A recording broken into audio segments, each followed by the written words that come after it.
નમસ્કાર. ચાલો આજે શ્રી વ્યાસમુનિના લખાણોમાંથી એક એવી કથા જાણીએ જે અહંકાર અને ક્રોધના પરિણામો પર પ્રકાશ પાડે છે. આ કથા એ વાતનો પુરાવો છે કે કેવી રીતે મોટામાં મોટા જ્ઞાનીઓ પણ ક્યારેક માયાના પ્રભાવમાં આવી જાય છે અને ક્રોધ કેવી રીતે વિનાશને નોતરે છે. આપણી આખી કથાનો મુખ્ય સવાલ જ આ જ છે. વિચારો, જ્યારે બે અત્યંત શક્તિશાળી લોકો જે પોતપોતાના ક્ષેત્રમાં સર્વશ્રેષ્ઠ છે એમનો અહમ એકબીજા સાથે ટકરાય ત્યારે શું પરિણામ આવે? સર્જન થાય કે પછી વિનાશ? ચાલો આ કથામાં એનો જવાબ શોધીએ. તો આ કથાના મુખ્ય પાત્રો કોણ હતા? ચાલો સૌથી પહેલાં તો એમનો પરિચય મેળવી લઈએ. એક તરફ હતા ઋષિ વશિષ્ઠ, જે કોઈ સાધારણ ઋષિ નહીં પણ સીધા બ્રહ્માના પુત્ર હતા અને એક અત્યંત શક્તિશાળી ગુરુ. અને બીજી બાજુ હતા રાજા નિમિ, એક એવા પ્રખ્યાત અને ધર્મનિષ્ઠ રાજા જે હંમેશા બ્રાહ્મણો અને ઋષિઓના કલ્યાણ માટે કામ કરતા. બંને પોતપોતાની જગ્યાએ મહાન હતા, પણ જો નિયતિ એમને ક્યાં લાવીને ઊભા રાખે છે?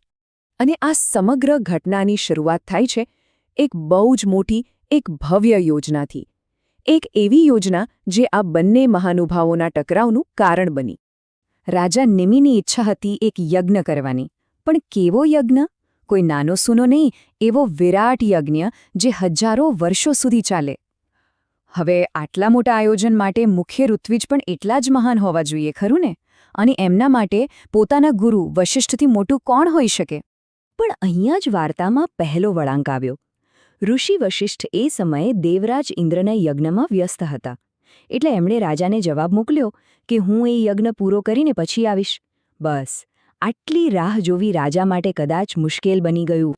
અને આ ધીરજનો અભાવ અને સામે પક્ષે અહમનો ટકરાવ, આ બંને જ્યારે ભેગા થયા ત્યારે વાર્તા એક એવા મોડ પર પહોંચી ગઈ જ્યાંથી પાછા ફરવાનો કોઈ રસ્તો જ નહોતો.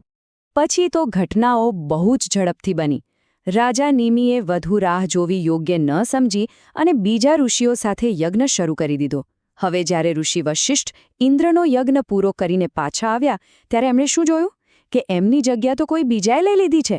બસ ગુરુના અહમને ઠેસ પહોંચી અને એમનો ક્રોધ જ્વાળામુખીની જેમ ફાટી નીકળ્યો. અને ગુસ્સામાં અપમાનથી સળગી ઉઠેલા ઋષિ વશિષ્ઠે રાજાને શાપ આપ્યો. એમણે કહ્યું, હે રાજા, તે તારા ગુરુનું અપમાન કર્યું છે, એની અવગણના કરી છે. જા, તારું આ શરીર જ નષ્ટ થઈ જશે. પણ વાત અહીંયા અટકી નહીં. ક્રોધની આગ તો બંને બાજુ બરાબરની લાગી હતી.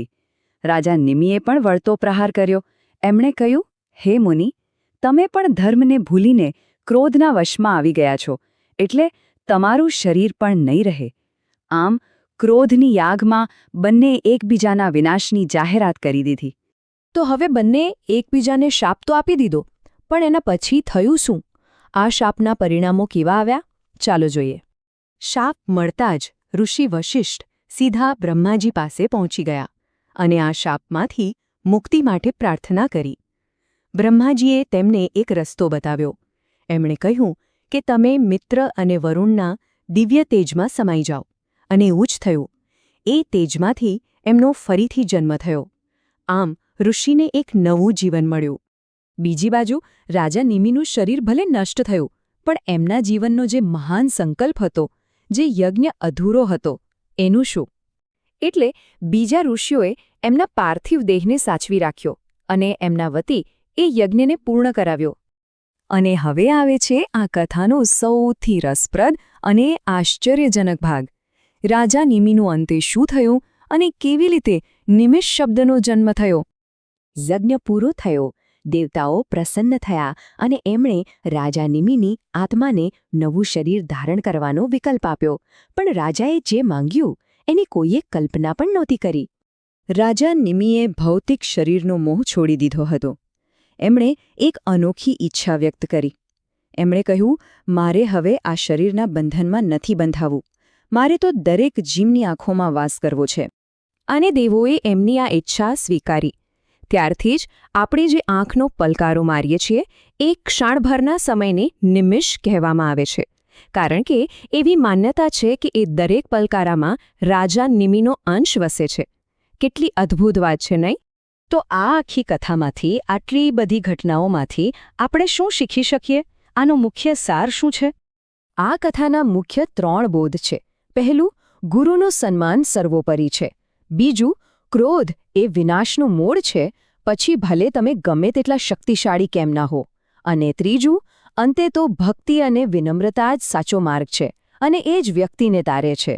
અને છેલ્લે આ એક સવાલ વિચારવા જેવો છે કે હજારો વર્ષ જૂની આ વાત, અહંકાર, ગુસ્સો અને સન્માનની આ વાત, શું આપણા આજના જીવનમાં, આપણા સંબંધોમાં અને આપણા નિર્ણયોમાં પણ એટલી જ પ્રાસંગિક નથી? જરા વિચારજો.